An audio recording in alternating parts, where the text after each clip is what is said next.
तुम्ही बघत आहात प्रखर न्यूज. प्रत्येक क्षण, प्रत्येक घडामोड तुमच्यासोबत. कळवण तालुक्यातील मानूर गावातून एक धक्कादायक घटना समोर आली आहे. कौटुंबिक वादातून पतीनेच पत्नीला जबर मारहाण करून तिची हत्या केल्याचा आरोप आहे. या घटनेनंतर पसार झालेला आरोपी पतीला कळवण पोलिसांनी अवघ्या 24 तासाच्या आत बेड्या ठोकल्या आहेत. 9 ऑगस्ट रोजी रात्री 10:30 वाजेच्या सुमारास मानूर येथील योगेश बागुल यांच्या घरात विलास गायकवाड आणि त्याची पत्नी अंजना उर्फ मीना गायकवाड यांच्यात वाद झाला. या वादातून विलास गायकवाड याने पत्नी अंजना यांना जबर मारहाण केली. या मारहाणीत त्यांचा मृत्यू झाल्याची माहिती समोर येते. घटनेनंतर आरोपी पसार झाला होता. त्याच्या विरोधात कळवण पोलीस ठाण्यात विविध कलमांतर्गत गुन्हा दाखल करण्यात आला आहे. दरम्यान आरोपी अहमदाबादच्या दिशेनं पळून जाण्याच्या तयारीत असल्याची गोपनीय माहिती पोलिसांना मिळाली होती. यानंतर पोलीस निरीक्षक खजेंद्र टेंभेकर आणि सहाय्यक पोलीस निरीक्षक रोहिदास ढोंबरे यांच्या मार्गदर्शनाखाली विशेष पथकानं तांत्रिक विश्लेषण आणि खबऱ्यांच्या माहितीच्या आधारे देवळी कराड परिसरात सापळा रचला. पोलिसांनी शितापीनं पाठलाग करत आरोपी विलास दत्तू गायकवाड याला ताब्यात घेतले. या धडक कारवाईमुळे गंभीर गुन्ह्यातील आरोपीला अवघ्या 24 तासाच्या आत जेरबंद करण्यात कळवण पोलिसांना यश आलंय.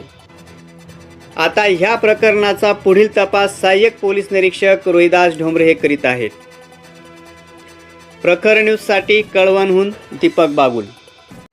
दिनांक 10 ऑगस्ट रोजी सकाळी साधारण 10 वाजेच्या सुमारास अशी माहिती कळाली की मानूर या ठिकाणी योगेश मनसाराम बागुल याच्या घरी त्याचा साला विलास दत्तू गायकवाड याने त्याच्या पत्नीला मारहाण करून तिचा खून केलेला आहे अशी माहिती मिळाली. अशी माहिती मिळताच API ठोंबरे आम्ही घटनास्थळी गेलो. फॉरेन्सिक तज्ज्ञांचा पुरावा घेतला. तदनंतर आरोपी या मयतावरती पोस्टमॉर्टम करण्यात आले. पोस्टमॉर्टममध्ये आरोपीने काहीतरी लाकडासारख्या गोष्टीने आणि तिला बेदम मारहाण केली. त्यानंतर आरोपी हा तात्काळ त्या ठिकाणून फरार होता. आरोपीच्या शोधासाठी तात्काळ आम्ही सगळी पथकं रवाना केली. माननीय डॉक्टर स्वामी SP सर यांनी काही आम्हाला महत्त्वाच्या सूचना दिल्या. Additional madam Vimala madam DYSP साहेब या सर्वांनी आम्हाला ज्या सूचना दिल्या होत्या त्याप्रमाणे आम्ही याचा शोधाशोध सुरू केला. आरोपीकडे कुठलाही मोबाईल नसल्यामुळे तांत्रिक शोध तिथे अपुरा पडत होता आणि हा भटका असल्यामुळे आणि कुठेही बेरोजगारीचं मजुरी काम करू याला शोधणं फार कठीण झालं. आणि अशा परिस्थितीत आम्ही API साहेब आणि आमच्या टीमने याच्यावरती एक ट्रॅप लावला आणि त्याप्रमाणे त्यांनी एकाकडे बरोबर पैशाची मागणी केली ज्याच्याकडे त्याची उधारी होती आणि त्याच्या कॉन्टॅक्टमध्ये तो आल्यानंतर त्याचा पुढे तपास. देवळी कराड म्हणून आबोना जे गाव आहे त्या ठिकाणी हा रात्री होता. त्या ठिकाणी रात्री त्या अंधार गावामध्ये पोलिसांनी सापळा लावला. 2 ते 2.5 तास याचा शोध आम्ही घेत होतो.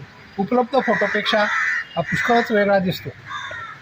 त्यामुळे याला तात्काळ ओळखण्यासाठी आम्ही काही ओळखणारे व्यक्ती पण सोबत ठेवले आणि हा एका घरात लपून बसला होता.